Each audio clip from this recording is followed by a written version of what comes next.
Valentine's डेच्या दिवशीच प्रेयसीवर प्रेम असल्याच्या संशयावरून मित्राची भर दिवसात चाकूने वार करून हत्या करण्यात आली. अजनी पोलीस ठाण्याअंतर्गत येणाऱ्या नाईक नगर येथे भर दिवसा ही घटना घडली आहे. सूरज उर्फ बिहारी महतो राहणार बालाजीनगर असे मृतकाचे नाव आहे, तर बिपिन कुमार गुप्ता वय वर्ष 25 असे आरोपीचे नाव आहे.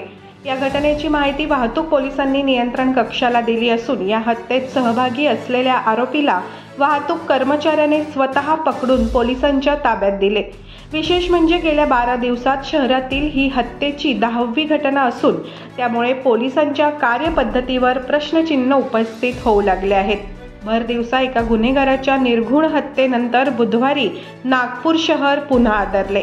मृतक सूरज उर्फ बिहारी अमीर महतो हा बालाजीनगर परिसरात राहतो. मृतक सूरज हा गुंड असून त्याच्यावर सुमारे 21 गंभीर गुन्हे दाखल आहेत. ऑगस्ट 2023 मध्येच त्याला नागपूर शहर आणि ग्रामीण भागातून 2 वर्षांसाठी हद्दपार करण्यात आले होते, मात्र तो शहरातून राहत होता.